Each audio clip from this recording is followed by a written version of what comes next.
saya ingin memahami apa yang menjadi pemikirannya Bang Otto, bahwa kalau sampai bahwa ICW memberikan warning bahwa pejabat publik tidak seharusnya ikut mengkampanyekan obat yang belum lolos BP POM, itu mungkin sampai sejauh itu yes. Tetapi kemudian lompat pada kesimpulan bahwa kemudian dari situ mencari keuntungan atau pemburu rente, di mana? Karena dalam kasus-kasus lain yang serupa ada praktik rent seeking. Itu disertasinya Romo Andang dikutip oleh penelitian ICW. Nah, ini menjadi terbukti banget kan, karena ada kasus-kasus lain, ada potensi rent seeking, maka Pak Muldoko seakan-akan berbuat sama juga. Ini tidak relevan gitu bilang loh. Begitu loh. Kami bilang dugaan potensi. Loh iya, begini. Tadi Anda sempat mengatakan karena ada waktu itu, maka ini bisa menjadi. Makanya saya bilang, ada pejabat gini ya, dengan jabatannya, ya kan, kemudian menggunakan fasilitas dalam tanda kutip ya, walaupun enggak, tapi media mengutip dengan jabatan dia, kemudian pasang baliho di mana-mana, publik akan mengasumsikan. Makanya saya sudah berkali kata, Anda selalu pakai terminologi dugaan. Oke, seakan-akan Anda berlindung kalau menduga itu dilontarkan publik itu tidak bersalah. Saya sudah katakan, saya katakan bahwa ICW ini dibayar. Ini andaikan ya, dibayar oleh orang untuk menjatuhkan Pak Muldoko. Ada dugaan gitu. Saya katakan di publik, Anda terima nggak? Kalau abang punya bukti, buat laporan. Iya. Ada toh beberapa. Makanya saya bilang. Kalau abang punya bukti, buat saja laporan. Makanya, buktimu apa terhadap kami mengatakan Pak Muldoko? Di penelitian ini, Mbak Rosi, itu kan penelitiannya sendiri. Kami mengutip semuanya, referensinya ada. Ketika mengutip satu kata, ini ada. Ini ada. Semua referensinya ada. Ketika bilang Pak Muldoko kampanye ivermectin, ya bukti beritanya ada. Ketika WHO bilang ivermectin bahaya, ininya ada beritanya. Nah, saya mau tanya, bukti berburu rente dari mana? Oh, itu potensi. Saya bilang potensi. Potensi itu ada pola, Mbak. Ya. Dalam corruption, dalam fraud, dalam yang namanya konflik kepentingan ada pola. Ya. Dan ICW sudah banyak publikasi, KPK sudah banyak publikasi, ada pola di sana. Kita harus berhati-hati. Ya, ada fakta bahwa KSP memang ikut menyerukan menggunakan ivermectin, dalam hal ini katakan Kudus, ingin membantu Kudus atau apapun itu, dan itu dikritik bahwa kok seorang KSP apa kapasitasnya, apa keilmuannya ikut-ikut membagikan obat ivermectin yang mana itu belum lolos dalam BP POM. Sampai di situ itu faktual. Disitulah BPOM bertindak tegas kepada PT Harsen. Ya, dalam situ faktual. Tetapi soal bagaimana kemudian KSP mendapat keuntungan atau mencari bisnis dari situ, itu yang sesungguhnya sedang ditunggu oleh publik bagaimana membuktikannya. Karena kalau itu benar, ya berarti ini satu peringatan yang sangat keras buat Presiden Jokowi juga, bahwa ada menterinya menarik keuntungan di masa pandemi. Justru kita ingin mendengar dari ICW di mana buktinya.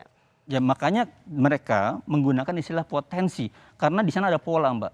KPK itu melakukan banyak kegiatan dengan pola. Ada pola-pola yang harus dilihat dan diantisipasi oleh kita masyarakat. Makanya kita mengingatkan pejabat publik, hati-hati Anda. Jangan-jangan Anda misalnya punya potensi konflik kepentingan dengan jabatan Anda. Tugas masyarakat mengingatkan pejabat publik. Di situ loh. Ya.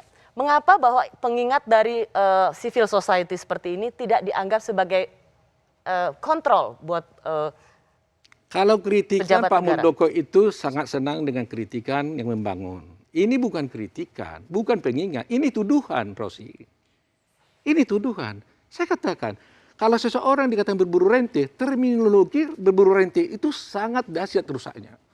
Bayangkan itu adalah berburu rente itu mencari untung, menyalahgunakan kekuasaan, menyalahgunakan suatu sistem, aturan-aturan main. Bahkan di dalam ICW punya website, itu tegas-tegas disebutkan di situ apa yang dimaksud dengan berburu rente itu. Ya, tapi saya juga tidak membaca bahwa ICW langsung menunjuk pada nama Pak Muldoko. Ada beberapa nama yang disebut. Ada juga Erick Thohir, ada juga Ripka Ciptaning dari PDIP karena anaknya menjadi direksi di perusahaan ivermectin. Nah, sekarang gini ya, justru apalagi dengan anaknya. Apa kaitan anaknya Pak Muldoko dengan urusan ini? Saya mau tanya. Saya mau jelaskan begini. Anak Muldoko betul adalah pemegang saham di PT Norpay. Oke? Kemudian PT Norpay bekerja sama dengan HKTI di dalam mengirim training. Ini beda dengan ivermectin ya? Iya, beda dengan ivermectin. Karena ini menyangkut nama anak Muldoko juga gitu ya. Ya kan? Nah, kemudian anaknya ini adalah pemegang saham, bekerja sama dengan HKTI dalam ekspor training masyarakat petani ke Thailand. Ya kan? Terus tiba-tiba mereka mengatakan bahwa anak Muldoko ini adalah terlibat dengan Pak Muldoko melakukan ekspor beras. Tapi kan ICW sudah mengatakan itu misinformasi, Bang Oto. Justru di sinilah enaknya mereka ini gampang. Setelah kita somasi, dia bilang misinformasi. Saya mau tanya, yang dimaksud dengan informasi menurut mereka itu apa? Salah dengar, salah nyampaikan atau apa?